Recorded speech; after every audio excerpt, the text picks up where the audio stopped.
So we're just going to make some room for him. Congratulations on your win. A bit of frustration that the scoreline perhaps didn't have a few more goals on it? Well, frustration when you win, no. Things to improve, yes. And what was that to improve? Well, especially in the second half, we just played the ball back to David and we're immediately in trouble, and generate some momentum. And then we give some very simple balls away as well that allow them to run and have some belief. From there they generate the set pieces without really creating nothing. But that feeling that the game wasn't going in our direction to score the second and the third one, even though we had two big chances in the second half. Declan Rice had one of those chances. He came over and chatted to us about how frustrating it is sometimes the way teams set up here. They make it very difficult, don't they? They know what they've got to do to try and keep you out, not necessarily attacking the other way in Ipswich's case, though. Yeah, well, you see, the first half, I think the stats are very significant, so we need to get used to that. We are used to that. Credit to them as well, because they are very organized by a very well-coached team. So credit to the opposition as well, but we restrict them to nothing. And we have 3-4 openings and a little bit more threat that we needed in the box, I think. About to say, defensively, you must be delighted again. And it's another clean sheet here. 4 on the spin, I think, in the Premier League as well. That's the first time this season that Ipswich haven't had a shot on target. So you must be delighted with your defence. Yeah, it's unbelievable. I mean, the way they track back, they lose the ball immediately. They are on it. Ball is over. They find a free player. Everybody's in diagonally backwards. It's a joy of a team. They have this behaviour now. It's in them. And obviously that helps a lot the defensive line and the keeper. Can I ask you about Lewis Skelly? Because I've watched quite a bit of him. He's playing above his age. I always see him. Every time I see he's on the football field, he's playing with a man that's been many experienced in this league right now. I mean, you must be absolutely thrilled with his development. And what are you doing with him right now? Well, I think he's a special character. He has the capacity to ask certain questions that sometimes I don't know the answers to, So it's well ahead of his age. He's so mature. He has a really good environment, really good family. And then he has qualities that adapt very well to our way of playing. But that's the theory. Then you have to go out there, compete at this level and do what he's done again tonight. So credit to him. And you talk about family, how important it is as well at the club. I mean, obviously I've given Christmas Day off. How was that for you?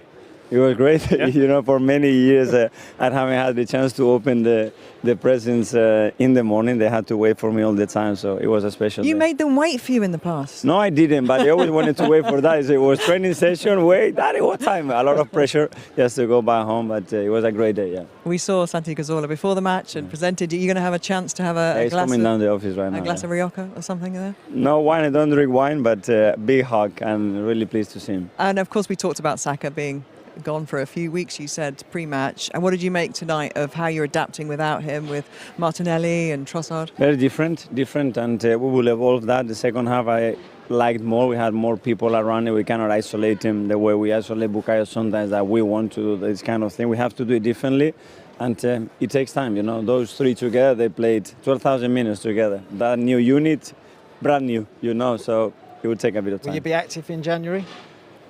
We don't know. We will see. Hopefully we won't have any more injuries. We have Raheem probably less time than we expected, so that's very good news. So focus on the ones that we had, that they are already very good. Well, congratulations on tonight and on your year that has just gone, because of course we won't see you again in 2024. And Happy New Year. I wish you all the best. Thank you very much. Okay. Good luck. Thank Well you. done. Happy New Year. Happy New Year. Thank you. Take care. Bye-bye. Bye-bye. A fairly kind of sober reflection on that game there. Yeah, I thought so. I mean, look, job done. I think you said it. They weren't at their best. First half, they dominated possession, didn't really create too much. Second half, the game was a bit more open. Ipswich started to have a bit more of the game. And, but they've won it. And they're the team putting pressure on Liverpool. So, pleased with the result. He knows that they can do a bit better than that, though. That was you. Congratulations on the win. Just saying, obviously, reviewing the goal. A bit of frustration that there weren't more for us to talk about tonight? Yeah, definitely. I think it's been a kind of a constant theme for us recently. We've been, dominating games, but teams have been coming here, low blocks, putting a lot of people behind the ball, and it's really tough to break down a 5-4-1. You've got to keep probing, keep going. I feel like second half we could have had one or two more. Obviously, I had a shot which was blocked off the line, and you just got to keep going. When the games are tough, you've got to keep pushing, and lucky enough, in the end, obviously, it was an important win, and I think that was the most important thing. Do you want to have a little look at your shot? We didn't go in, so I'm not too bothered about it now.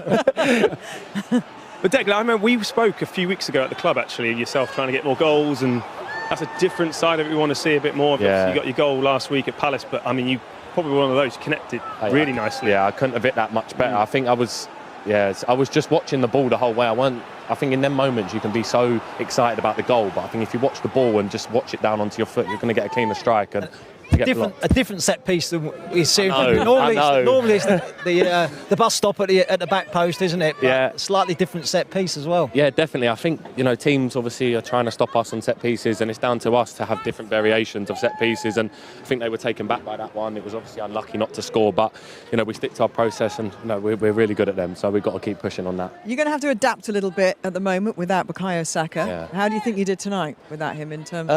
Well, he obviously come off early in the game the other day. We had a really good win. Tonight was different without him out there. He's obviously been our main man for the last couple of years now. So we're going to have to adapt for sure. And there's players that, of course, everyone wants to step up and contribute more. And there's a great chance over the coming months to make that mark.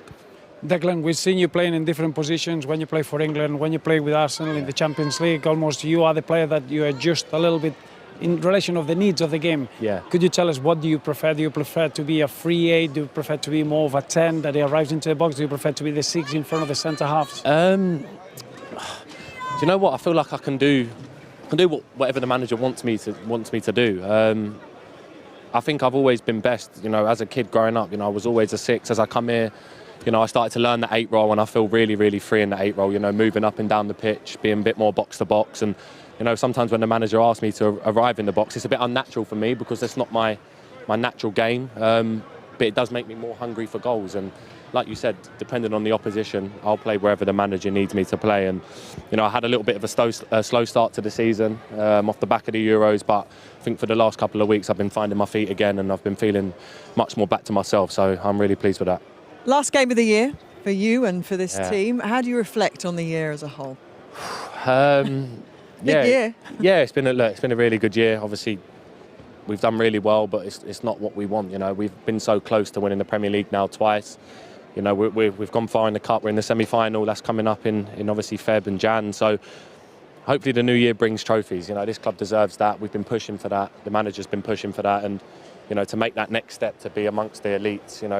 That's what you have to do. You have to win stuff. So we can keep winning games, but it means nothing if you don't win anything at the end. You're 6 points behind a Liverpool side who at the moment haven't had that period where they seem to have had a wobble or they've had any big injuries that have affected them. They seem to be very much in cruise control, don't they, at the moment? Yeah, look, massive respect to them. Obviously, we're up against them. They're one of our rivals. They're full throttle, Liverpool. They was like it under Klopp. They've been like it under Slot. They don't let anyone breathe, and we need someone to obviously help us out so they can drop some points, but we can only focus on ourselves and, keep winning our matches, and hopefully something can happen. But it's a big push now from January onwards. Are you their main protagonist, do you think? In the other news, Bukayo Saka is likely to be sidelined until at least March following surgery on his hamstring, Arsenal boss Mikel Arteta has revealed. Arsenal moved back up to second in the Premier League table with a 1-0 victory over Ipswich at the Emirates, their first fixture without Saka after the England winger tore his right hamstring in a 5-1 win against Crystal Palace last weekend. Prior to Friday's fixture, Arteta said Saka, 23, would be sidelined for many weeks, but speaking in the moments after his side saw out a win that keeps the pressure on leaders Liverpool, Arteta afforded a grislier timeframe for his star man.